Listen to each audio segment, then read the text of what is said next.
اعوذ باللہ من الشیطان الرجیم بسم اللہ الرحمن الرحیم یا ایھا الذین آمنوا کتب علیکم الصیام کما کتب علی الذین من قبلکم لعلکم تتقون ایاما معدودات فمن کان منکم مریضا او علی سفر فعدۃ من ایام اخر وعلى الذين يطيقونه فدية طعام مسكين فمن تطوع خيرا فهو خير له وأن تصوموا خير لكم إن كنتم تعلمون.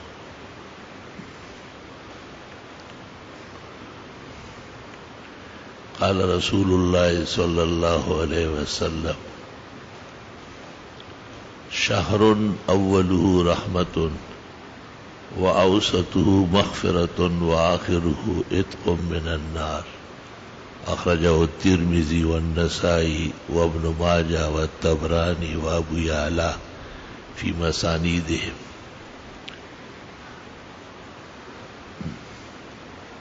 رمضان شریف کا پہلا عشرہ جو رحمتوں کا باعث ہے بخیر و عافیت مکمل ہوا،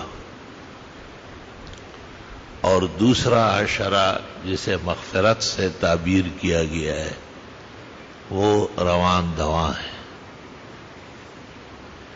اور آخری عشرہ جو جہنم سے خلاصی کا باعث ہے وَمَنْ زُحْزِحَ عَنِ النَّارِ وَأُدْخِلَ الْجَنَّةَ فَقَدْ فَازَ، جسے جنت کی خلاصی مل گئی، جہنم سے خلاصی مل گئی اور جنت کا داخلہ نصیب ہوا، اللہ تعالیٰ فرماتے وہ بہت بڑا کامیاب ہے.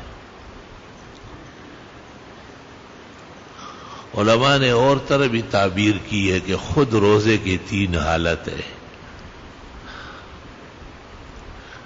ایک اس کی رات ہے جس میں سب سے بڑی نماز تراویح مع الختم تقریباً 90 عالم کے اندر یہ مرسوم ہے کہ تراویح میں قرآن شریف پڑھا جاتا ہے، اور اس کی دلیل یہ ہے کہ بزرگان دین نے فقہ میں لکھا ہے کہ بغیر کسی عذر کے 27 سے پہلے ختم قرآن تراویح کا نہ کرے، اور اس کو مکروہ کہا ہے، نامناسب، ناپسندیدہ. وجہ یہ لکھی ہے کہ صحابہ کے تعامل کے خلاف کرنا امت کو اجازت نہیں، اور کہا ہے کہ صحابہ نے ہمیشہ جو تراویح پڑھی ہے ہر رکعت میں 1 رکوع اور 20 رکعت اور 20 رکوع ہر رات کو، 540 رکوع قرآن شریف کے، یوں 27ویں ختم مکمل ہو جاتا ہے.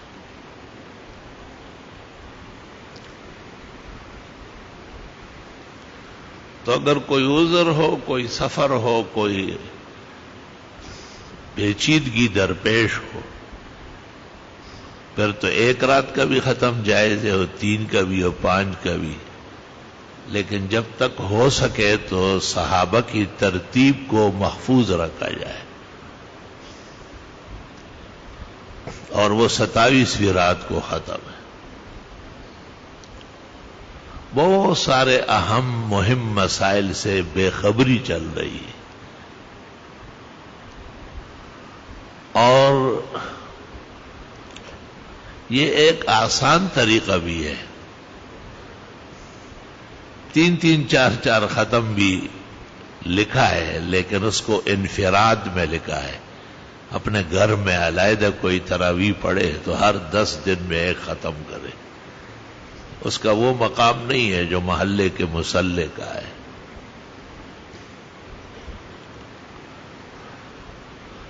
موطا امام مالک میں ہے کہ حضرت عمر 2-3 بزرگ صحابہ کے ساتھ مساجد کی حاضری لے رہے تھے، اور مسجد نبوی میں دیکھا کہ ایک جماعت کھڑی ہے اور حافظ صاحب قرآن شریف سنا رہے تراویح میں، دوسری جگہ آپ نے بیچ میں کھڑے ہو کے صحابہ کو کہا ما لی اراکم متوزعین، یہ کیا ٹکڑوں ٹکڑوں میں بٹ گئے ہو، وانتم اصحاب رسول اللہ صلی اللہ علیہ وسلم، پیغمبر کے صحابہ ہو. یہ طریقہ ہے تراویح کا، ادھر جماعت کھڑی ہے ادھر جماعت کھڑی ہے، یہ تو انتشار ہے.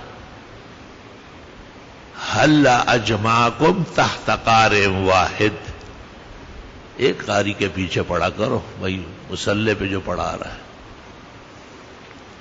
اور تمیم و ابی دونوں کو کہا کہ ایک رات ایک پڑھو، دوسری رات دوسرا پڑھو.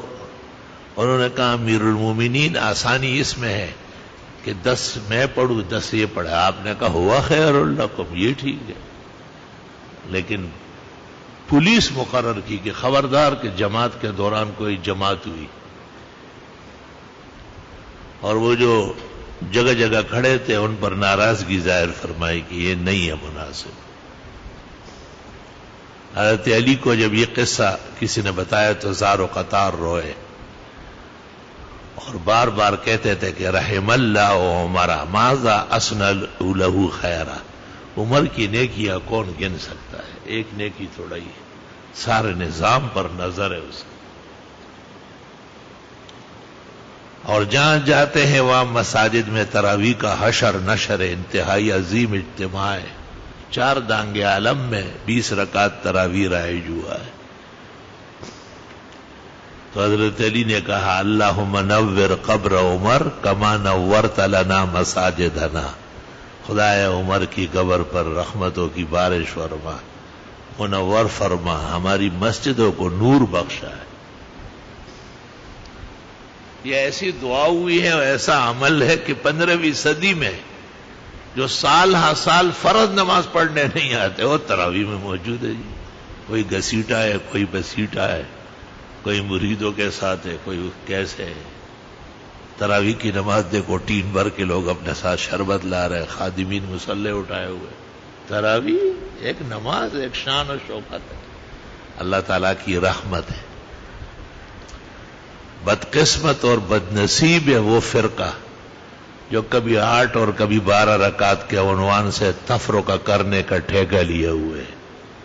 یہ کافی ہے کہ وہ حرم سے پٹے ہوئے ہیں، اور حرمین شریفین زادہم اللہ حفظا و سلاما ورزقنا اللہ الحضور فیہما للحج والعمرة والزیارہ مع الذین نحبهم ومع الذین یحبوننا بتوفیق رفیق بھی ادنا فرصہ.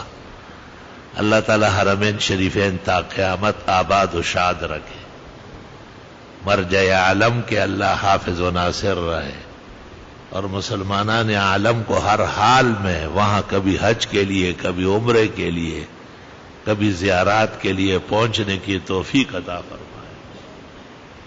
ہر وقت جب حرم کا نام آئے تو فوراً دعا شروع کرو.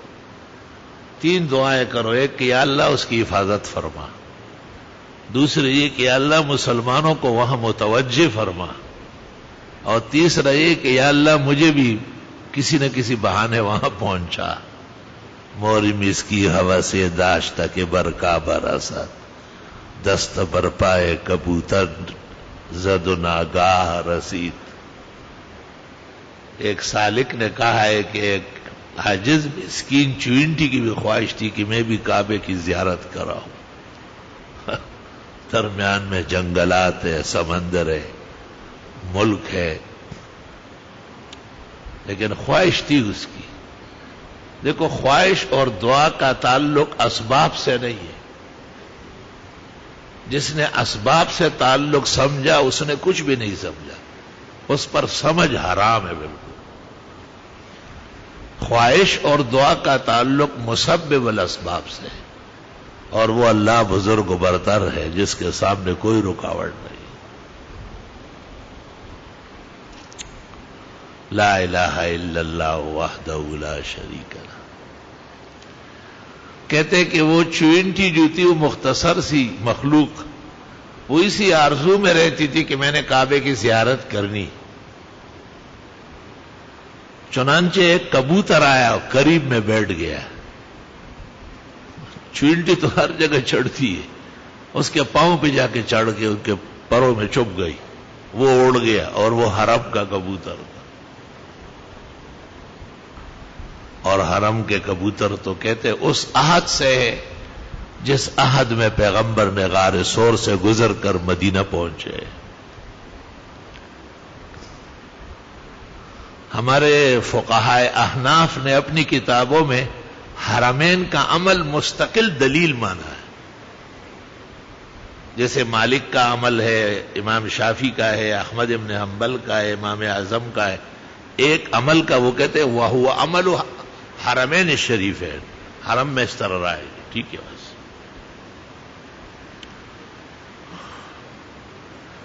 ہمارے حرمین شریفین میں اللہ تعالیٰ کے اسماء سامنے درج ہے.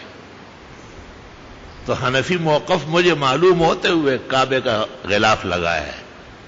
وہ ارجح و اصح فی الباب انشاءاللہ تعالی. حرمین شریفین کا عمل کبوتر باہر نکال چکے تھے جب کویت کے عنوان سے عراقی جنگ مسلط ہو گئی. شاہ فہد نے مشورہ کیا تو علماء نے منع کیا کہ یہ کبوتر کو در بدر کیا گیا، یہ خیر القرون کی یادگار ہے.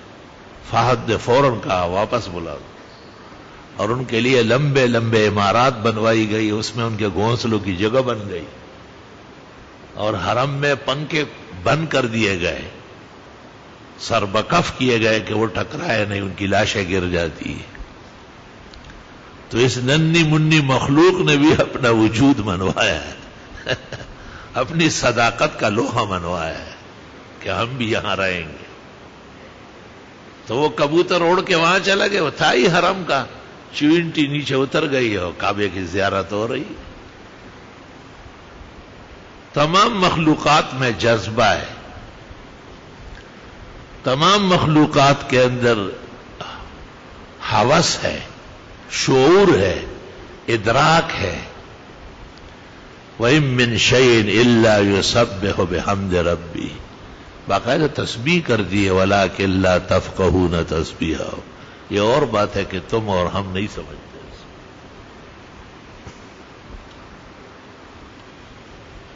اللہ اکبر و کبیر. ایک سفر میں پیغمبر مال اصحاب کے تشریف فرماتے، ایک درخت ایسا لگا جیسے گر رہا ہے اور پھر سیدھا ہو گیا. آپ نے آسمان کو دیکھا اور اللہ کی عظمت کے الفاظ کہے. فرمایا ان کو اجازت ہے کہ نبی کو سجدہ کرے. انسان جن و انس کو نہیں ہے کہ وہ آگے بڑھتے پھر شرک شروع کرتے. وَالنَّجْمُ وَالشَّجَرُ يَسْجُدَانِ. بیلیاں اور درخت بھی اللہ کے سامنے سر بسجود ہے.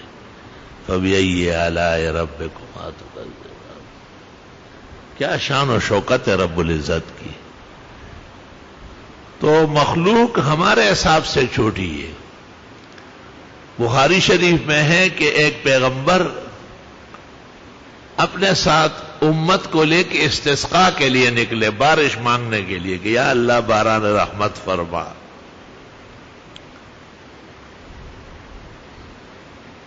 اللہ تعالی کی طرف سے وحی آئی کہ ابھی آپ سے پہلے ایک چوینٹی اپنے قوم کو لے کے آئی تھی اور رونا دونا کر کے، اور میری بات اس سے ہو گئی. میں نے اس کی دعا و استغاثہ قبول کیا اور بارش کا فیصلہ ہو گیا. پیغمبر کو کہا یو کین گو، آپ آرام سے تشریف لے جائیں.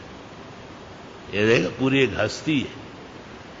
بخاری کے اصح الکتب میں یہ روایت موجود ہے کہ حق تعالیٰ نے پیغمبر کو کہا کہ ابھی ایک چوینٹی آئی تھی اپنی قوم کو لے کے، اور بڑے واویلا و زاری کی اس نے بارش کے لیے، تو میری بات اس سے ہو گئی اور اب بارش بھیجنا ہے میں نے. بخاری میں یہ بھی ہے کہ ایک پیغمبر کو چوینٹی نے کاٹا. بعض ان میں بڑی زہریلی ہوتی ہے تو ان کو بہت تکلیف پہنچی. انہوں نے یہ خیال فرمایا کہ یار ایک کو کاٹتی ہوگی، تو آگ لے کر کے اس کے وہ گھونسلے کو جلا دیا. اور تک ہوتا آگا میں گتنتا. حق تعالیٰ نے عتاب نازل کیا، پیغمبر پر ناراض ہوئے اور فرمایا قرست کا نملتن وَأَحْرَقْتَ أُمَّةً فِيهَا مَن يُسَبِّحُ اللَّهَ او کما قال. آپ کو تو ایک چونٹی نے کاٹا تھا، آپ نے سارے بے گناہوں کو بھی جلا دیا. اس میں ایسی چونٹیاں بھی تھی جو میری تسبیح کرتی.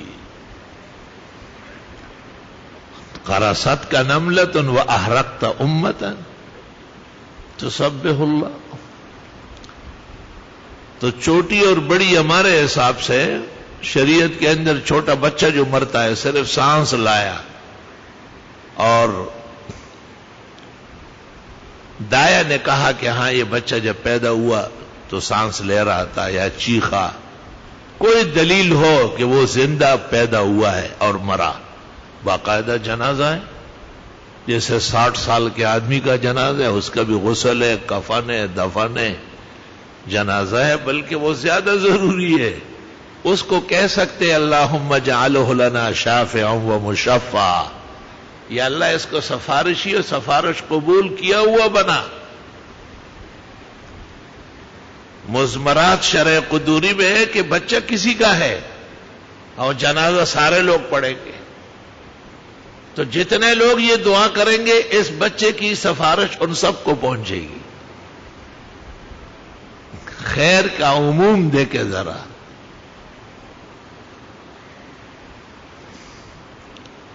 اس لیے علماء نے اجازت نہیں دی کہ کوئی کہے کہ چھوٹے بچے کا جنازہ ہے، نہ بابا، جنازہ آیا اور ایک لمحے کے بچے کا ہے اور فیصلہ یہ کہ قبل الجمعہ دفنانا ہے، تقریر چھوڑ کر کے وہاں جانا ہے سب نے، جنازہ پڑھ کے وہ ذرا سا نظر ہی نہیں آئے گا.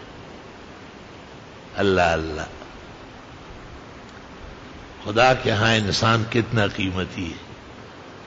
عجیب بات ہے کہ ابو حنیفہ کے پائے کا بزرگ آگے پڑا ہوا ہے، شان ورشا جیسے محدث و آیت من آیات اللہ کا جسد اطہر رکھا ہوا ہے، تو آپ نہیں کہہ سکتے کہ اللہ اس کو سفارشی بنا. یہ مقام قیامت کے دن انبیاء و مرسلین کا ہے. صاحب ہدایہ نے کہا ہے اما نبی و اما صبی، یا تو انبیاء کو حق شفاعت ہے اور یا چھوٹے بچے قبل البلوغ جو مرتے ہیں ماں باپ کی شفاعت کریں گے جب انہوں نے اسلامی دستور پورا کیا ہو. کہتے کہ نام رکھنا بھی ضروری ہے، اگر بچہ مر گیا اور نام نہیں رکھا گیا تو احمد ابن حنبل کہتے لا یشفع ابویہ، نہیں سفارش کر سکے گا، حق ہی ادا نہیں کیا ہے. قیامت کے دن وہ ماں باپ کو پکڑیں گے، بار بار ادھر ادھر سے حملے کرے گا. ایھا الظلمہ ضیعتمونی بأی اسم سمیتم والظالم، کہیں کہ میرا نام کیا ہے، میرا نام کیوں نہیں رکھا ہے، میدان حشر میں میرا نام ہی نہیں. معمولی باتیں نہیں ہیں، ہر چیز میں بے خبری ان کا پردہ پوش بنا ہوا ہے.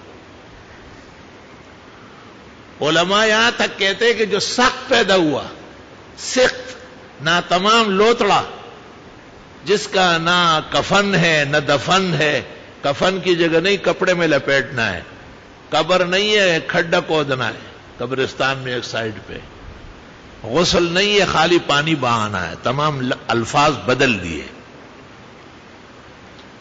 فتاوی قاضی خان میں لکھا ہے کہ کہے کہ اگر یہ افسوس یہ بچہ ناتمام پیدا ہوا، مرا ہوا پیدا ہوا جس کے احکام نہیں ہے، اگر یہ زندہ پیدا ہو جاتا اور ہمیں موقع مل جاتا تو اس کا نام ہم محمد مسلم، محمد مومن، محمد عبداللہ رکھ لیتے. ایک روایت میں یہ کہ وہ بھی لڑ پڑے گا کہ میرا نام کیوں نہیں. تو اس لیے یہ جواز پیدا کیا گیا کہ کم از کم کسی تحریر میں اس کے عنوان سے نام چلا جائے. یہ سب چیزیں ذخائر ہو رہا ہے. کوئی چیز جسے آپ سمجھتے کہ ختم ہوئی، ختم نہیں ہے. نہ آپ ختم ہو رہے ہیں، دوسرے جہان کے لیے تیار کیا جا رہا ہے، نہ آپ کے کرتوت ختم ہو رہا ہے. اگر آپ نے شریعت کے حدود و آداب کا خیال رکھا ہے تو آپ کے لیے عزت و نجات کا باعث ہے. اور اگر آپ نے حدود و آداب کی خلاف ورزی کی ہے تو آپ اس میں مغصوب ہوں گے، مسئول ہوں گے، جواب دہی آپ سے ہوگی۔ زندگی ہم نے دی، عمر ہم نے دی، جوانی ہم نے دی، ہوش و حواس ہم نے دیا ہے، تم کیا کر کے آئے ہو یار؟ توبہ استغفر اللہ، خدایا حفاظت فرما یا رب، اس دن کے رسوائی سے محفوظ فرما۔ بہرحال رمضان المبارک کا ہر لمحہ رحمت ہے، دوسرا لمحہ مغفرت ہے، اور تیسرا نجات ہے۔ اس کے بعد سحری کا وقت آتا ہے، مسلمان خاص امر الہی کے لیے بیدار ہوتا ہے۔ حدیث میں ہے تسحروا فإن فیہ برکہ، سحری کھایا کرو، اس سے توانائی رہے گی۔ اور ایک حدیث میں آپ نے کہا ہے انبیاء اور اولیاء سب سحری کرتے تھے، حالانکہ چاروں ائمہ متفق ہے کہ سحری مستحب ہے یا سنت ہے، واجب اور فرض نہیں ہے۔ سحری نہ بھی کی گئی تب بھی روزہ بدستور فرض ہے۔ سحری نہ ہونا اس بات کی اجازت نہیں ہے کہ آج یہ روزہ نہ رکھے، جی اٹھا نہیں ہے، اٹھے نہیں ہے تو یہ آپ کے نفس کی شرارت ہے۔ نیند غفلت ہمیشہ محروم کراتی ہے، اس لیے تو مؤذن فجر کی اذان میں نعرہ لگاتا ہے کہ الصلاۃ خیر من النوم، نماز پڑھو، نیند سے انسانیت تیری نہیں آئے گی، وہ انسانیت کو برباد کر لے گی۔ امام ابراہیم نخعی ابو حنیفہ کے استاذ و استاذ الاساتذہ سحری میں دعا کرتے تھے اللہم اقلل نومتی و اکثر عبادتی، خدایا میری نیند کم کر دے اور میری عبادت بڑھا دے۔ عجیب بات ہے کہ نیند کرنے والے سرے سے عبادت جانتے نہیں۔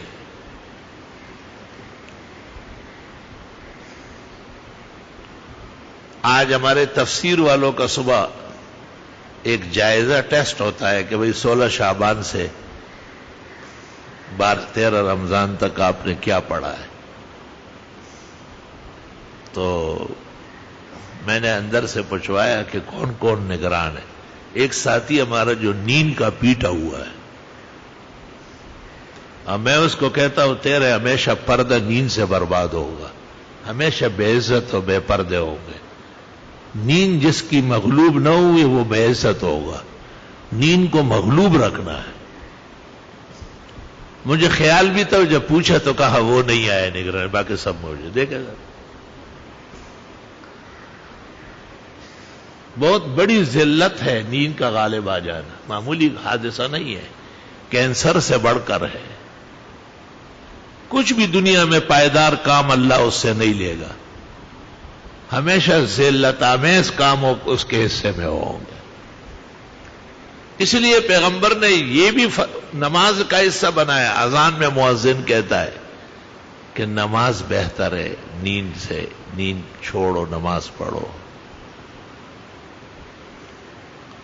اور آپ نے دعا بھی دی اللہم بارک لامتی فی بکورہا، خدایا میری امت جو کام سویرے سویرے کرے اس میں ان کی مدد فرما۔ سبحان اللہ۔ یہ بلاد عرب میں ہم دیکھتے ہیں حج اور عمرے کے موقع پر سحری کے وقت مارکیٹیں کھل جاتی۔ ویسے تو تہجد ہر جگہ ہو سکتی ہے، لیکن حرمین شریفین میں اذان ہوتی ہے تہجد کی، عہد رسول سے۔ حضرت بلال تہجد کی اذان دیتے تھے، اس میں الصلاۃ خیر من النوم نہیں ہے۔ اور عبداللہ ابن ام مکتوم فجر کی اذان دیتے تھے۔ بلال اوپر مینار پہ جا کے اذان شروع کر دیتے تھے، اور پھر وہ اپنے کچھ عملیات میں لگے رہتے تھے۔ جب وہ نیچے اترتے تھے تو عبداللہ ابن ام مکتوم کو کہتے ہیں کہ اصبحتا، صبح ہو گئی ہے۔ وہ نابینا تھے، پھر وہ اذان شروع کرتے تھے۔ 1 گھنٹے کے برابر درمیان میں وقت ہے۔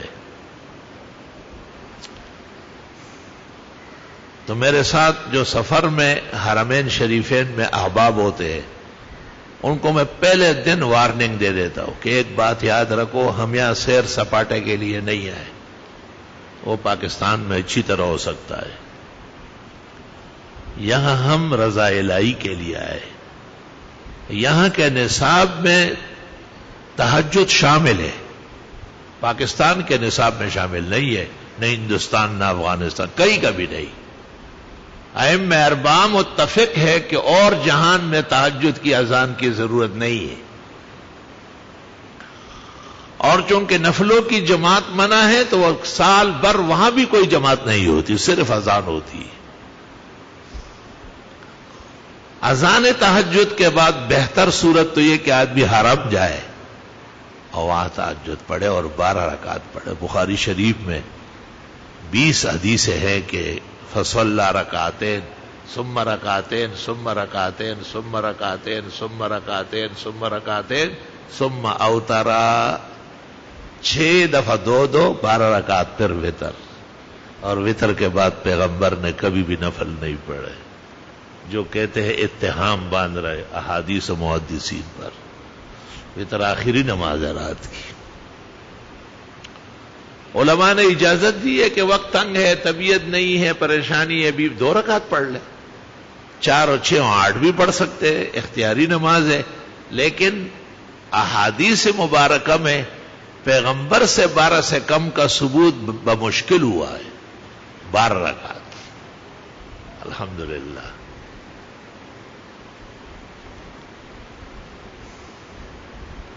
میں بہت چھوٹا تھا، میرے ایک ماموں تھے، میری والدہ صاحبہ سے 20 سال بڑے تھے، اور وہ شیخ القرآن مولانا محمد طاہر صاحب مرحوم کے بہت معتقد تھے۔ تو ہمارے گھر رات کو اٹھے اور وضو کر کے میری والدہ نے ان کو مصلی بچھایا، تو میں بھی دیکھ رہا تھا ان کو، تو ماموں نے نماز پڑھی۔ میں نے پوچھا کہ ماموں کتنی رکعت پڑھی؟ کہا 12۔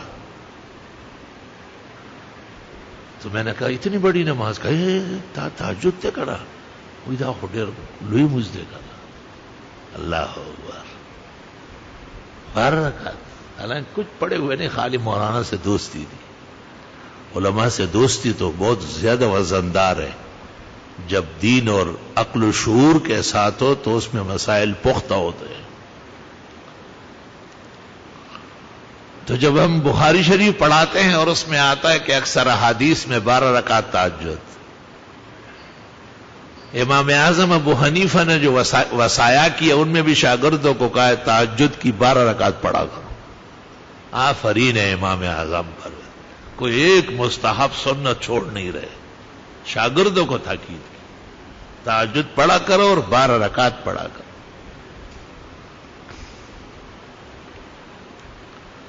اولا و افضل یہ ہے کہ جس کا ہمیشہ کا عمل ہو کہ وہ وتر تہجد کے بعد پڑھے، کیونکہ وتروں کے بعد نوافل ناپسندیدہ ہے۔ کسی نے جائز کہا بھی ہے تو خلاف اولا، ناپسندیدہ جائز۔ رمضان شریف میں وتر کو تراویح کے ساتھ ایک مناسبت دی گئی ہے۔ اصل میں یہ مسئلہ سمجھانا تھا کہ یہ تراویح جو رمضان شریف کی نماز ہے، یہ 8 رکعت قیام اللیل ہے اور 12 رکعت تہجد ہے، یوں 20 رکعت ہوئی ہے۔ فیض الباری جلد 2 صفحہ 420۔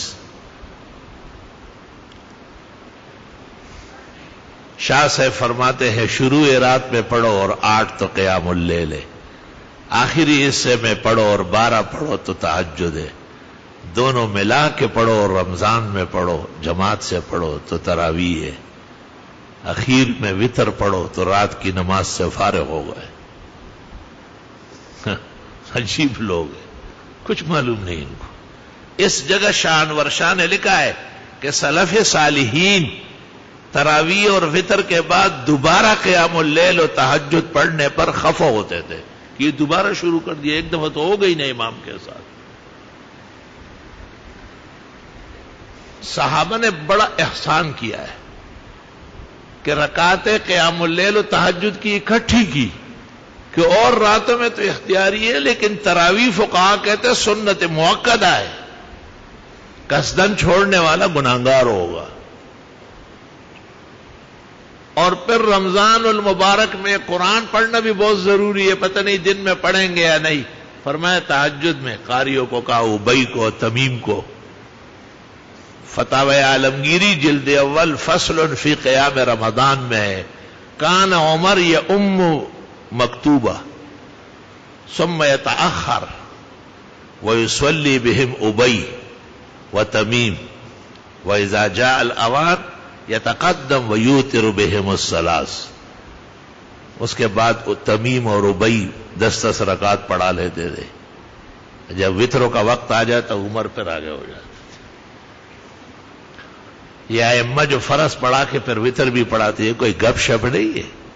ہر شخص کا جی چاہتا ہے کہ پیچھے آرام سے بیٹھا رہے۔ یہ سنت عمر ہے، اس کو بھی زندہ رکھنا ہے اور اس کے ساتھ بھی حیات کا تعلق پیدا کرنا ہے، دور نہیں رہنا ہے، قریب قریب رہنا ہے انشاءاللہ تعالی۔ تراویح کے بعد جب میں کبھی وطر کے لیے آگا، میرے کیا وطر ہوں گے، وہ تو ایسے ہی کسی کام کا ہوں ہی نہیں۔ عجیب بات یہ ہے کہ وہاں سے یہاں تک میرے لیے آنا مشکل ہوتا ہے، کبھی اسجد ہاتھ سے پکڑتا ہے، کبھی میں کوشش کرتا ہوں کہ ممبر پکڑوں، لیکن جب وہاں وطروں کے لیے کھڑا ہو جاتا بالکل ٹھیک ہو جاتا۔ سبحان اللہ۔ اس لیے علماء کہتے ہیں کہ بہت ساری بیماریوں کا روزہ علاج ہے۔ ایک ڈاکٹر صاحب نے تشریف لا کے مجھ سے بڑی پیاری گفتگو کی، بڑی شیرین مجلس کی، اور انہوں نے کہا شوگر والے روزہ نہ رکھا کریں۔ میں نے کہا یہ کیوں؟ کہا یار زیادہ ہو جائے گا۔ تو میں نے کہا زیادہ ہو جائے تو انسولین لگانا جائز ہے، کسی قسم کے انجیکشن سے روزے پر کوئی اثر نہیں۔ مفتابی قول ہے، کوئی انجیکشن الا ان یکون راسا فی المعدہ او الدماغ، اگر ایسا کوئی انجیکشن ہے کہ بغیر مسام کے معدے میں دوا پہنچا رہا ہے یا دماغ تک، وہ اوٹ توڑے گا۔ اس طرح انجیکشن ڈاکٹر نہیں مان رہا، ہمارے پاس ایسا کوئی انجیکشن نہیں لگ رہا، تو زیادہ کا تو علاج ہو جائے گا۔ انسولین لگا لے، شوگر میں کم ہو جائے گا، کم لگائے۔ وہ کہتے ہیں جی کم ہو جاتا ہے اور کم ہونے پر تو موت ہے۔ تو میں نے کہا جس دن کم ہو جائے اس دن افطار کر لے۔ ومن کان منکم مریضا او علی سفر، بعد میں یہ دن پورے کر لے۔ اس کا مطلب یہ کہ یہ مرض ایسا موذی ہے کہ اس کا کوئی ٹھکانہ نہیں۔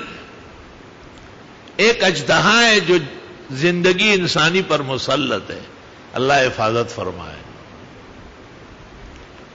مگر مفتی کی حیثیت سے میں نے ڈاکٹر صاحب کو بہت تسلی دی، میں نے کہا آپ گھبرائیں نہیں، احکام شرع کے ساتھ ساتھ چلے۔ آپ نے اس کو اجازت دے دی اور وہ بچ سکتا تھا، تو اس روزے کے گناہ میں آپ بھی شریک۔ کیا ضرورت ہے آپ کہے کہ جب واقعی اتنا لو ہو جائے، اتنا کم ہو جائے کہ خطرہ جان نکلنے کا ہو، تو بے شک افطار کرنا صرف جائز نہیں واجب ہے۔ لیکن ابھی وہ وقت آئے نہیں ہے اور آپ فتویٰ حاصل کر رہے ہیں، یہ بہت مشکل کام ہے۔ اور شوگر ہے کیا چیز؟ بسیارخوری ہے۔ شوگر کے سب سے بڑا علاج میں کم کھانا ہے۔ معلوم ہوتا ہے کہ یہ زیادہ کھانے کی سزا مل گئی ہے، اور اس کا ایک قدرتی معالجہ رمضان شریف مقدس روزے ہے۔ اللہ جل جلالہ عم نوالہ عز شانہ تمام بیماروں کو صحت شفا دے اور مسلمان مرحومین کی مغفرت فرمائے۔ یہ کوئی نیا مسئلہ تو نہیں، اللہ نے خود ذکر کیا، 2 جگہ ذکر کیا۔ ومن کان منکم مریضا وعلی سفر، ومن کان مریضا وعلی سفر، کوئی بیمار ہو یا مسافر ہو گیا جس میں روزہ رکھنا دشوار ہے، فعدۃ من ایام اخر، بعد میں گنتی پوری کر لے۔ اصل تو گنتی پوری کرنی ہے، لیکن اگر بیماری ایسی ہے کہ وعلی الذین یطیقونہ، کہ روزہ تو نہیں رکھ سکتے، لیکن فدیہ دینے کی طاقت ہے. فدیۃ طعام مسکین. ایک روزے کے بدلے میں ایک نادار مسکین غریب مومن مسلم کو 2 وقت صبح و شام کھانا کھلائے، یا 2 مسکینوں کو 1 وقت کا کھلائے. اس کو اندازہ ہو جائے گا کہ آج جو میں نے کھانا کھا لیا ہے بوجہ ضعف کے، بوجہ بہت بوڑھا ہونے کے، بوجہ بیماری کے اس شق پر پہنچنے کے کہ شاید اگر وقت پر پیٹ پہ توانائی غذا نہ جائے تو جان نکلے، تو اس کے بدلے میں ایک توانا غریب مسکین نادار کو 2 وقت کھانا کھلائے. سبحان اللہ. روزہ ہے تجویہ، بھوکا رکھنا اپنے آپ کو، اور کھانا کھلانا ہے اشباع، کسی کا پیٹ بھرنا. تو یہ تجویع اس لیے ہے کہ دوسروں کے بھوک کا احساس ہو جائے. چنانچہ میں دیکھتا ہوں جو رمضان شریف میں یار لوگوں کے ہاتھ سے تحفے تحائف، کیا شربت ہے، کیا کھجور ہے، کیا کائنات کے سارے تحفے. کیوں؟ حدیث شریف میں آیا ہے کہ مومن کی خوش قسمتی ہے کہ وہ مومن کو اپنی طرف سے روزہ افطار کرائے. الحمدللہ. وعلی الذین یطیقونہ، وہ لوگ جو روزہ تو نہیں رکھ سکتے، بہت بیمار ہیں اور شاید آئندہ بھی نہیں رکھ سکے، ایسے بیمار، یا بہت بوڑھا ہے. اب وہ دن نہیں آئیں گے کہ وہ صبح سے شام تک بھوکا پیاسا رہے. فدیۃ طعام مسکین. اطاق یطیق کو اس لیے استعمال کیا، اس کے دونوں معنی ہیں، رکن طاقت ہونا اور نہ ہونا. یعنی روزہ رکھنے کی تو طاقت نہیں ہے لیکن فدیہ کی طاقت ہے. تو ایک مسکین کو 2 وقت کھانا کھلائے. فمن تطوع خیر، اور ایک کی جگہ 10 کو کھلائے، صرف 100 روپے کافی ہے. اتنا گراں روزہ آپ کے لیے آسان ہوا ہے تو 1000-2000 دن کا دے. آیت میں اللہ فرماتے ہیں کہ زیادہ ہی نیکی کر لے تو اور بہتر ہے، اور برداشت کر لو روزہ. وان تصوموا خیر لکم ان کنتم تعلمون. اب ایک مسئلہ پیش آتا ہے کہ آدمی کی بڑھاپے، بیماری، غلبہ حال کی وجہ سے روزے کی بھی طاقت نہیں اور فدیے کی بھی طاقت نہیں. ہائے ہائے، نہ جان ہے اور نہ مال ہے. وہ کیا کرے؟ مولانا اشرف علی صاحب نے بیان القرآن میں لکھا ہے کہ وہ استغفار کرے، کثرت سے استغفار کرے کہ خدایا نہ میری جان ہے کہ تیری عبادت کر کے روزہ رکھ کے تجھے راضی کروں، نہ میرے پاس مال ہے کہ فقراء و مساکین کا پیٹ بھروں، تو خدایا اس کمزوری پر مجھے معاف فرما. توبہ استغفار کثرت سے کرتا رہا. وہ جان کا بھی معاوضہ ہے، مال کا بھی معاوضہ ہے. لا الہ الا اللہ وحدہ لا شریک لہ. حدیث شریف میں ہے کہ شام کو جب لوگ افطار کرتے روزہ رکھ کے بہت خوشی کا لمحہ ہے. خوشی کا لمحہ یہ نہیں ہے کہ ٹھنڈا شربت پیے گا، پکوڑے اور چولے کھائے گا. یہ تو سارے لوگ کھاتے ہیں، اس میں کون سی خوشی ہے؟ خوشی اس بات کی ہے کہ عبادت بخیر و عافیت مکمل ہو گئی، کوئی حادثہ نہیں ہوا، کوئی ایسی کمزوری پیش نہیں آئی کہ ہمارا روزہ ضائع ہو جاتا. اللہ وہ دن نہ لائے، ہمیشہ محفوظ فرمائے. اس کی خوشی ہے. للصائم فرحتان، روزہ دار کی 2 خوشیاں ہیں، فرحت عند الافطار وفرحت عند لقاء الرحمن. جب اللہ سے ملاقات کرے گا وہ اجر ملے گا. ایک حدیث میں ہے کہ روزہ داروں کو، کسی نمازی کو نماز کے دروازے سے، کسی کو زکوٰۃ کے دروازے سے، کسی کو حج کے دروازے سے جانے کا کہا جائے گا کہ آپ یہاں سے جائے، آپ پر نماز کا غلبہ رہا ہے، آپ پر زکوٰۃ کا بہت شوق اور بہت قدر رہی ہے، ایک پائی پونے کا حساب کر کے آپ اللہ کا حق ادا کر دے دیں، آپ اس راستے سے نکلے، آگے جنت الفردوس ہے۔ لیکن کچھ لوگوں کو اللہ رکھے گا کہ ان کو رہنے دے یہاں، ان کو تمام دروازوں سے گزارنا ہے۔ کہتے وہ روزے دار ہوں گے یا ابو بکر صدیق ہوں گے، بس پوری امت کو دو آدمیوں کو یہ شرف حاصل ہے۔ ابو بکر صدیق نے پوچھا تھا کہ کوئی ایسا نیک بخت بھی ہوگا جن کو تمام دروازوں سے جانے کی، آپ نے کہا وہ آپ ہی ہوں گے، مجھے امید ہے۔ اور روزے دار تو ان کے لیے ایک علیحدہ دروازہ بنا ہے، اس کو ریان کہتے ہیں۔ ریان مانا سیراب کرنے والا۔ روزے میں سب سے زیادہ جو آزمائش ہے وہ پیاس کے عنوان سے، اسی لیے لوگ سحری میں ایسے کھانے سے بچتے ہیں، ایسی چیزوں کے استعمال سے بچتے ہیں جو دن میں پیاس بڑھاتی ہے، کیونکہ اس سے روزے کو خطرات ہو سکتے ہیں۔ اور سب سے زیادہ اجر مومن کا اس میں ہے کہ وہ تپش، حرارت، گرمی، شریر حکومت کی طرف سے لوڈ شیڈنگ، جمعے کے قاتل حکومت، لوگوں پر دنیا میں کہتے لوگوں کو یہ دنیا جنت بناؤ، تمہارے کہنے سے جنت بنتی ہے۔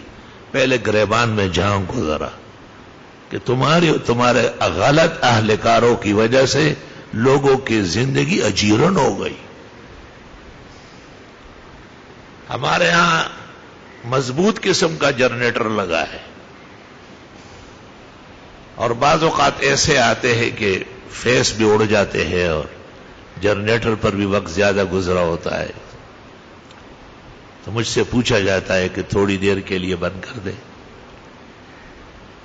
میں اس وقت ان لوگوں کے لیے جو دعا کرتا ہوں جن کے ہاں کوئی انتظام نہیں، کوئی انتظام نہیں۔ اور بعض جگہ دوستوں کے ہاں کہیں جا کے میں پوچھتا ہوں، کہتے جی ذرا جلدی اس لیے کی کہ بجلی جانے والی ہے۔ تو میں کہتے ہیں یہ مکان کتنے گز میں ہے؟ وہ کہتے 400 گز میں۔ میں نے کہا 100 گز بیچو، اس کا جنریٹر خریدو، تاکہ یہ 300 گز آپ کا دنیا میں پرسکون ہے۔ معمولی بات ہے، نہیں، غور سے سن لو، یہ اپنے ساتھ کھیل تماشے نہ کرنا۔ اور ایک جگہ میں گیا، انہوں نے کہا جنریٹر 2 ہے، گھر والے بیٹے یہ کوئی بھی کھولتے نہیں ہے۔ میں نے کہا یہ اس لائق ہے کہ دنیا کے اندر جل جائے؟ اتنا ان سے نہیں ہو سکتا ہے۔ ہمیں تو اللہ سے دعا ہے کہ اللہ جل جلالہ عما نوالہ اتنی توانائی اور توفیق دے کہ پاکستان کی کوئی مسجد، کوئی مدرسہ بغیر جنریٹر کے نہ ہو۔ یہ تو ہو ہی نہیں سکتا کہ یہ قوم نااہل و نالائق، نہایت دوسروں کے مفاد کے ساتھ کھیلنے والی قوم، ان کی حکومت ہو اور لوگوں کو تکلیف نہ پہنچے، یہ تو ہوگی۔ یہ کبھی بھی نہ سوچنا کہ ایسے دن آئیں گے کہ کوئی بھی کچھ نہ کچھ آپ کے ساتھ کیا جائے گا، اور یہ اختیاری ہے۔ یہ بھی لطیفہ سنو، اس دن ہندوستان سے میچ ہو رہا تھا، صبح سے شام تک کوئی لوڈ شیڈنگ نہیں، تو یہ بجلی یہ اپنے گھر سے لائے تھے، جو ہمیں یہ تھی موجود ہے نا، اس کا حشر کیا ہوا؟ شرم تم کو مگر نہیں آئی۔ دشمن سے ایسا بری طرح پٹنا یہ غیرتی قوم کا طریقہ نہیں۔ ہمیں کھیلوں سے کوئی واسطہ نہیں، لیکن جیسے یہ کریں گے اسی طرح ہی بھگتیں گے، اور ان کی وجہ سے پوری قوم کو شرمندگی اٹھانی پڑتی ہے۔ اللہ تعالیٰ پاکستان کی حفاظت فرمائے، اور پاکستانیوں کی اور پاکستان کی ہر جگہ اللہ عزت، ترقی، خوشیاں بڑھائے۔ نا اہلوں کی نا اہلی پن سے ہمیں اللہ عذاب و تکلیف نہ دے۔ تو جیسے ہمیں کہا جاتا ہے کہ تھوڑی دیر کے لیے جنریٹر بند کرنا ہے، اور اس لمحے کا مجھے احساس ہے کہ کیا گزرتی ہے۔ مجھے کہتے ہیں کہ آپ محراب میں نہ جائے، وہاں گرمی زیادہ ہے، کوئی چیز نہیں چل رہی، ادھر ہی پڑھ لیں۔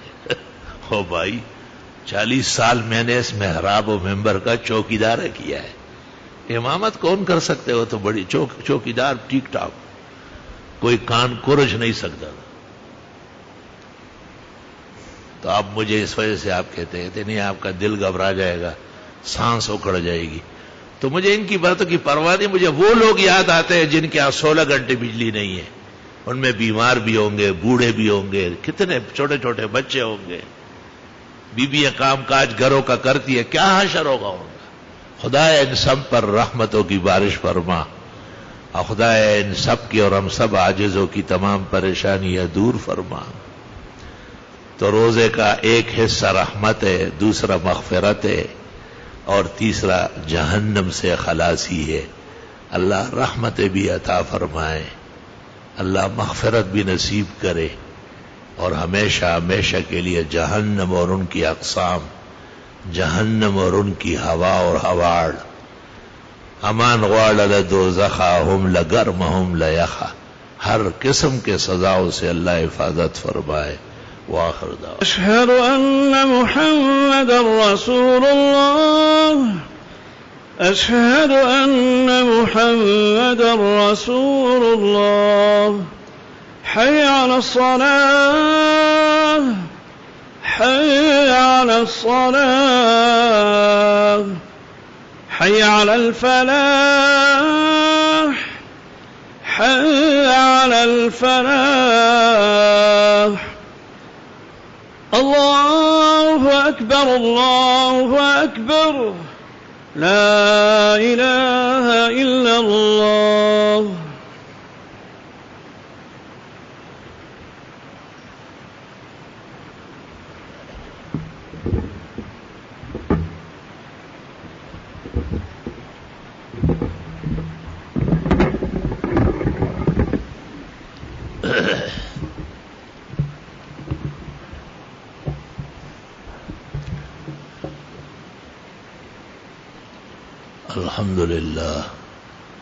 الحمد لله حمدا كثيرا وسبحان الله بكرة وأصيلا الله أكبر كبيرا.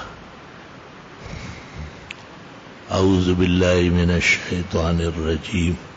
يا أيها الذين آمنوا كتب عليكم الصيام كما كتب على الذين من قبلكم لعلكم تتقون أياما معدودات.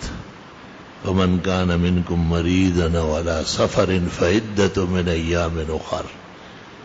وعلى الذين يطيقونه فدية طعام مسكين. فمن تطوع خيرا فهو خير له وأن تصوموا خير لكم إن كنتم تعلمون. قال رسول الله صلى الله عليه وسلم شهر أوله رحمة وأوسطه مغفرة وآخره عتق من النار. وقال صلى الله عليه وسلم من صام رمضان إيمانا واحتسابا غفر له ما تقدم من ذنبه أخرجه الشيخان. وقال صلى الله عليه وسلم من قام رمضان إيمانا واحتسابا غفر له ما تقدم من ذنبه أخرجه البخاري ومسلم. وقال صلى الله عليه وسلم من اعتكف العشر الأواخر من رمضان إيمانا واحتسابا غفر له ما تقدم من ذنبه. متفق عليه. بارك الله لنا ولكم في القرآن العظيم ونفعنا وإياكم بالآيات والذكر الحكيم. إنه تعالى جواد قديم كريم ملك بر ورب رؤوف رحيم.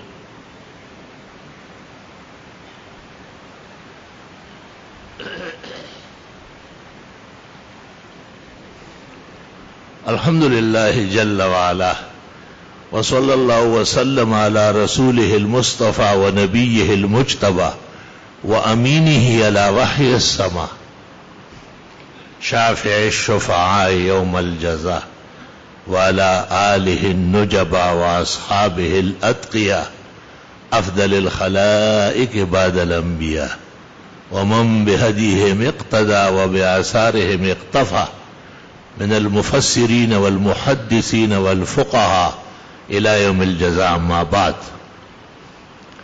فقد قال النبي صلى الله عليه وسلم الله في أصحابي لا تتخذوهم غرضا من بعدي ومن احبهم فبحبی احبهم ومن ابغضهم فببغضی ابغضهم خیر القرون قرنی ثم الذین یلونهم ثم الذین یلونهم لا تسبوا اصحابی فإن أحدكم لو أنفق مثل أحد ذهبا ما بلغ مد أحدهم ولا نصيف رواه البخاري إن الله يأمر بالعدل والإحسان وإيتاء ذي القربى وينهى عن الفحشاء والمنكر والبغي يعظكم لعلكم تذكرون. پوچھا ہے کہ نماز جمعہ میں جو حضرات دوران خطبہ یا جماعت کھڑی ہونے کے بعد نماز میں شریک ہوتے ہیں یا دوسری اذان کے بعد مسجد میں داخل ہوتے ہیں ان کے لیے کیا حکم ہے؟ حدیث بخاری مسلم میں ہے کہ جب خطبے کی اذان شروع ہو جائے یا خطبہ تو ملائک جو آنے والوں کے اجر و ثواب لکھتے ہیں وہ رجسٹر بند کر کے خطبہ سننے بیٹھتے ہیں. علماء کہتے ہیں اتنی دیر سے آنے والے کی نماز تو ہو جائے گی، ثواب نہیں ملے گا.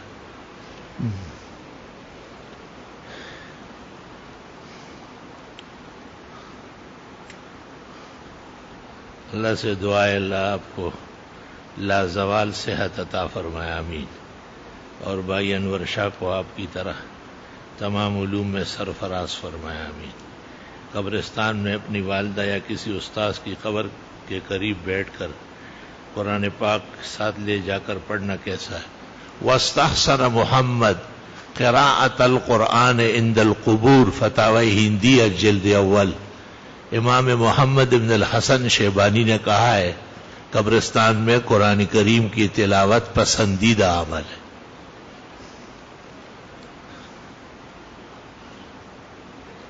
قسطوں پر کوئی چیز لینا کیسا ہے؟ جائز ہے. سود کا تعلق تو قسط سے نہیں ہے، سود کا تعلق تو مدت سے ہے. اگر پہلے سے معلوم ہے کہ اگر یہ چیز نقد کی آپ پیسے دے رہے تو 1000 روپے کی ہے اور اگر آپ 6 مہینے بعد دے رہے تو 1200 کی، یہ تو فقہ میں جائز ہے کہ نقد اور ادھار کا فرق ہے. اب اگر اس کے اوپر آپ کے ساتھ طے شدہ ہو جائے کہ اگر ہمیں آج پیسے دے تو ہم آپ کو اس رقم کا دیتے ہیں اور اگر اتنے مہینے اتنے سال تو اتنے حساب سے یہ بڑھتا جائے، یہ سود ہے. دونوں میں زمین و آسمان کا فرق ہے. اللہ آپ کا سایہ عاطفت سلامت رہے، آمین. مشہور ہے کہ اگر کوئی شخص مسجد میں موجود اور مسجد کی اذان ہو جائے تو نکلنا منع ہے حتیٰ کہ اس مسجد میں باجماعت نماز پڑھ لے. اس کی فقہی تفصیل، اگر وہ شخص کئی اور جماعت کرانے والا ہے، کئی اور مؤذن ہے، کسی اور جگہ جماعت اس پر موقوف ہے تو اجازت دی ہے فقہاء نے کہ وہ جا سکتا ہے، یا اس کو بشری ضرورت شدید پیش آئی تو بھی جا سکتا ہے. اللہ انور شاہ و احسان کو علم نافع، آمین آمین. جزاکم اللہ خیر. میری عمر 22 سال ہے، نکاح بھی کرنا ہے، میرے بال گر گئے تو کیا میں نقلی بال لگا سکتا ہوں؟ لعنت آئی ہے اس شخص اور عورت پر جو نقلی بال لگائے. بعض لوگ نیند سے اٹھتے ہیں تو اس وقت سورج نکل رہا ہوتا ہے تو مولوی صاحب ان کو روکتے کہ اتنے منٹ کے بعد نماز پڑھی. یہ غلط کر رہا ہے، مولوی جاہل اور نہ سمجھ ہے. فرض نماز کے لیے یہ نہیں ہے. حدیث شریف میں جس طرح نیند سے آنکھ کھل گئی فوراً وضو کر کے نماز پڑھے. فإن ذلک وقتھا، یہی اس نماز کا وقت ہے. وہ انتظار نفلوں کے لیے ہے، فرضوں کے لیے نہیں. جنازہ نماز میں جو دعا پڑھی جاتی ہے اس کے ساتھ اور دعائیں بھی پڑھ سکتے ہیں. ایسی کتاب بتائے جس میں صرف اور صرف ایسی احادیث ہو جو فقہ حنفی کی دلیل ہے. وہ الزجاجہ کے نام سے جو کتاب لکھی ہے وہ بھی تو حنفی موقف پر دلائل جمع ہے. الزجاجۃ المصابیح ہے کیا ہے؟ ظہر کی نماز میں سورۃ یاسین پڑھنا سنت یا مستحب؟ بہتر ہے.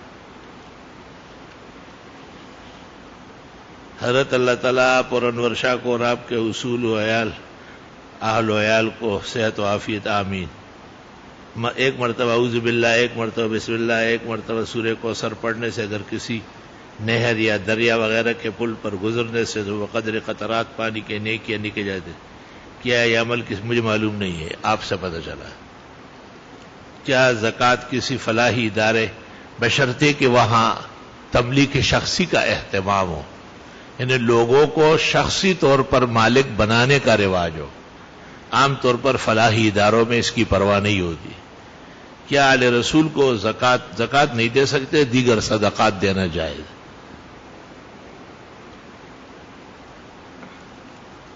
ہم خانہ کعبہ میں امام کے پیچھے نماز ادا کرتے ہیں، امام صاحب رفع دین کرتا ہے اور ہم اہل دیوبند رفع دین نہیں کرتے، کیا ان کے پیچھے ادا کیے وہ نماز کو کیوں، یہ کیا بات ہوئی؟ صحابہ میں خود رفع دین کرنے والے بھی تھے اور نہ کرنے والے بھی تھے، سارے ائمہ بھی وہاں نہیں کرتے، وہ تو چونکہ حکومت حنابلہ کی ہے اور حنبلی فقہ کے اندر رفع دین بہتر ہے، باقی مالک ابو حنیفہ دونوں کے رفع دین منع ہے۔ امام مالک نے بھی کہا ہے کہ احادیث الرفع کلھا ضعیفہ الا عند الافتتاح، شروع نماز میں جو رفع دین ہے اس کے بعد تمام رفع دین کمزور اور غلط ہے، لیکن وہ چونکہ ایک اجتہادی مذہب کے پابند ہے اس لیے ان کی نماز صحیح ہے۔ حدیث میں ہے مجتہد کو غلطی پر بھی اجر ملتا ہے، اس لیے آپ کی اور ہماری نماز وہاں بغیر رفع دین کے درست اور صحیح ہے۔ جس شخص کو ضرورت ہو استخارہ وہ خود کرے یا کوئی دوسرا عالم یا کوئی شخص نہیں، استخارے کا حدیث یہی ہے، جس کو دین و دنیا کی ضرورت ہو وہ 2 رکعت پڑھے اور استخارے کی دعا پڑھ لے۔ یہ کہیں بھی نہیں ہے کہ کوئی کسی کے لیے کر سکتا ہو، 1400 سال میں اس کا ایک ثبوت نہیں ہے۔ یہ پتہ نہیں دکانداری کب سے شروع ہوئی، بعض قراء 26 رمضان سے قرآن مجید کا ختم شروع کرتے اور ہر رات میں 10 پارے پڑھتے، ہر ایک قاری ایک ایک پارہ، اس کو شبینے کہتے ہیں۔ کوئی حرج نہیں اگر لوگ خوشی سے شریک ہو۔ میزان بینک اور اسلامی بینکوں کے ملازمین کے گھر کھانا کھانا منع ہے، ان سے دور رہنا چاہیے، وہ جھوٹ کے پرستار ہے۔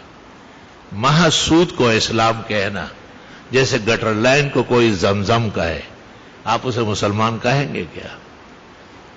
جو کسی مندر کو کہے کہ یہ جامع مسجد ہے، کتنا بڑا ظالم ہوگا وہ۔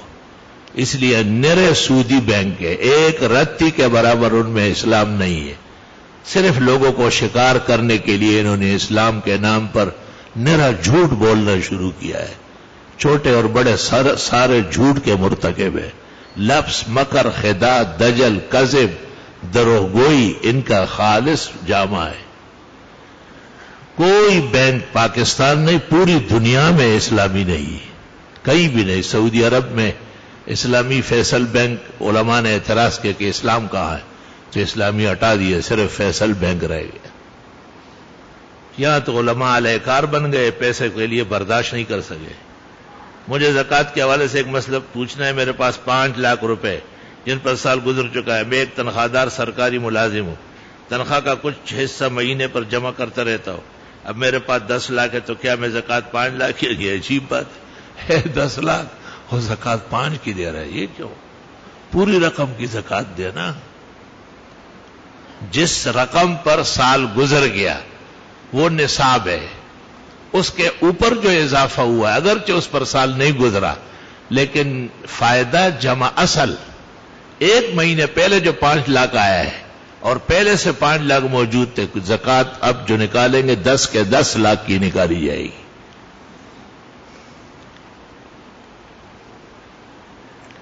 اہل حدیث اپنے آپ کو کہتے ہیں اور بیوی کو 3 طلاق دی، عورت اپنے گھر چلی گئی، اب شخص کہتا ہے کہ 1 ماہ کے اندر واپس آؤ، رجوع کرے، یہ صرف ہمارے مذہب میں 1 ہی طلاق ہے، مگر عورت بضد ہے کہ نہیں، ہمارے حنفی مذہب 4 ائمہ متفق ہے، بخاری متفق ہے کہ باب من اجاز الطلاق الثلاث، 3 طلاق 3 ہے اور اس کے بعد کوئی گنجائش نہیں۔ اہل حدیث بغاوت، سرکشی، فرعونیت کے مرتکب ہے، ان کے اس مسئلے پر عمل کرنا خالص زنا اور قیامت تک حرامی پیدا کرنا ہے۔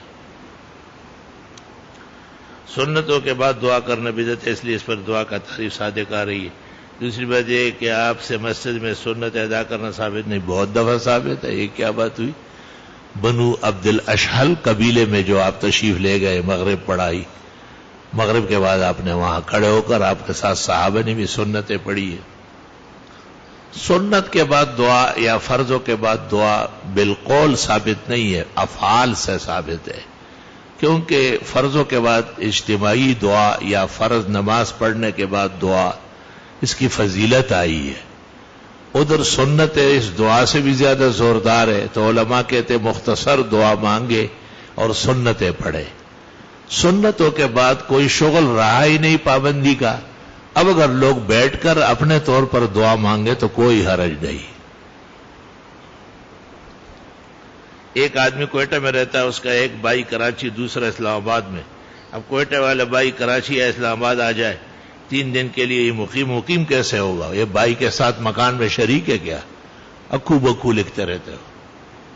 جب یہ 15 دن کی نیت کرے گا تو مقیم ہوگا، 4 رکعت پوری پڑے گا۔ اور اگر یہ بھائی کے ساتھ مکان میں باقاعدہ مالک ہے، شریک ملک ہے، تو پھر اپنے گھر جانے کے بعد بغیر نیت کے مقیم ہو جاتا ہے۔ کیا روزے کی حالت میں حجامہ لگا سکتا ہے؟ فرمایا کہ نہ لگایا جائے، افطر الحاجم والمحجوم۔ اگرچہ روزہ تو نہیں ٹوٹے گا، لیکن خاص کر حجام جو ہے، جو خون چوستا ہے، منہ میں لے کے، اس کے لیے بہت نامناسب ہے۔ ظاہریہ اور اہل حدیث کے ہاں روزہ فاسد ہے، لیکن احناف کے ہاں روزہ برقرار ہے، ہاں مکروہ ضرور ہے۔ ایک بوڑھا شخص ہفتے میں 2 یا 3 روزہ رکھ سکتا ہے، اور اس کے اندر اتنی طاقت نہیں ہے کہ وہ سارے روزہ رکھے۔ اب وہ باقی روزوں کا فدیہ دے گا یا نہیں؟ کیوں نہیں دے گا؟ جو روزے نہیں رکھ سکے اس کا فدیہ دے گا۔ گاؤں میں نماز جمعہ ادا کرنے کے لیے کون سی شرائط ہے؟ بس شہریت کی آبادی لگ رہی ہو، ضروریات پوری ہوتی ہو، سب لوگ مل کر کے بھی بڑی جامع مسجد میں نہ آئے، اتنے زیادہ ہو۔ جب قاری نماز میں سجدے کی آیت پڑھے اور سجدے تلاوت ادا کرے، اور جب سے تلاوت ادا کر کھڑے ہو جائے تو دوبارہ وہی سجدے کی آیت پڑھے، کوئی حرج نہیں۔ ایک آیت کا 1 دفعہ سجدہ ہے۔ شرع وقائع میں لکھا ہے کہ اگر مقرر پڑھ لیا تو وہ ایک ہی کافی ہے، بار بار نہیں ہوگا۔ گرمی کی وجہ سے مسجد کے اندرونی سے یا مسجد کے صحن کو چھوڑ کر چھت پر عشاء و تراویح پڑھنا، اگر اس میں سب نمازیوں کی مصلحت ہے تو سقف المسجد فی حکم المسجد، مبسوط میں ہے، مسجد کی چھت مسجد ہی ہے، نماز پڑھ سکتے ہیں۔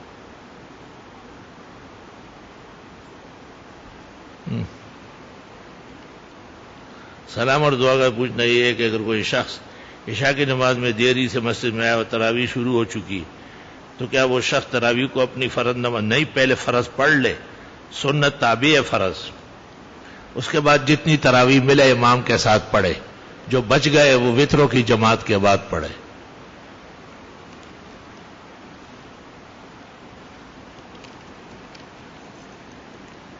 لکھا ہے شکارپور سندھ سے آپ کے پاس تفسیر پڑھنے آئے، ہمارا وہاں کسی قبیلے سے جھگڑا ہے، وہ ہم سے صلح نہیں کرتے، صلح کے لیے کوئی وظیفہ، بس یہی ہے، اللہ ان کا دل نرم کرے، والصلح خیر، خوب پڑھتے رہو۔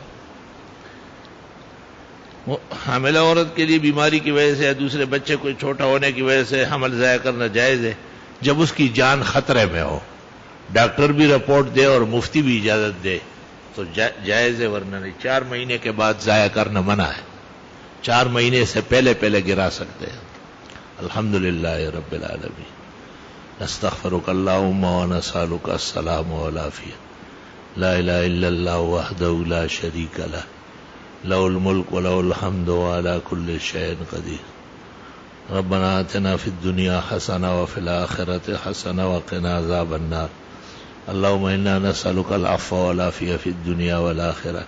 اللہ بیماروں کو صحت شفا دے، مسلمان مردوں کی بخشش فرمائے، ابھی جس کا جنازہ پڑھا گیا اللہ ان کی مغفرت فرمائے، پسماندگان کو صبر و اجر عطا فرمائے، جنہوں نے جس دکھ درد کا اظہار کیا اللہ مداوا نصیب فرمائے، اللہ تعالی رحمتوں کی بارشیں برسائے، رمضان المبارک کے روزے تراویح ختمات تمام نیکیاں بکمال نصیب فرمائے۔